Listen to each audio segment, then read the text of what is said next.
திருவண்ணாமலை மாவட்டம் வந்தவாசி நகர்மன்ற கூட்டத்தில் பங்கேற்ற திமுக நகர்மன்ற உறுப்பினர்கள் வந்தவாசி நகராட்சியில் குடிநீர், கழிவுநீர் கால்வாய் உள்ளிட்ட அடிப்படை தேவைகளை நிறைவேற்றவில்லை என கண்டித்து அல்வா கொடுத்தும், மேஜை மேல் ஏறியும், தரையில் அமர்ந்தும் சுமார் 5 மணி நேரமாக போராட்டத்தில் ஈடுபட்டனர். கூடுதல் தகவல்களை தருகிறார் எமது செய்தியாளர் மோகன்குமார். வணக்கம் மோகன், விவரங்கள் என்ன?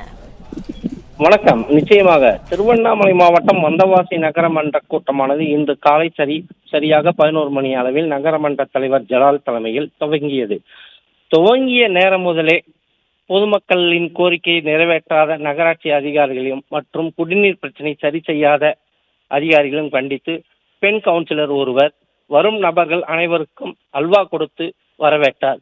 மேலும் இதனைத் தொடர்ந்து அங்கு குடிநீர் மற்றும் அடிப்படை உள்ளிட்ட வசதிகள் செய்து தராத அதிகாரிகள் மற்றும் நகரமன்ற தலைவரை கண்டித்து பெண் கவுன்சிலர்கள் தரையில் அமர்ந்து போராட்டத்தில் ஈடுபட்டனர். மேலும் இதனைத் தொடர்ந்து ஆண் கவுன்சிலர்கள் இருவர் மேஜை மேல் ஏறி அமர்ந்து உட்கார்ந்து கூச்சலிட்டு போராட்டத்தில் ஈடுபட்டனர். மேலும் தற்போது மாலை 4 மணி வரை போராட்டத்தில் ஈடுபட்டு வருகின்றனர். இதனால் நகராட்சி அலுவலகத்தில் பெரும் பரபரப்பாக காணப்பட்டு வருகின்றது. மேலும் அதிகாரிகள் சமரசம் செய்தும் நகரமன்ற உறுப்பினர்கள் கூட்டத்தில் இருந்து வெளியே வராததால் கூட்டரங்கின் உள்ளே இருக்கின்றனர். இதனால் பெரும் பரபரப்பு ஏற்பட்டு வருகின்றது.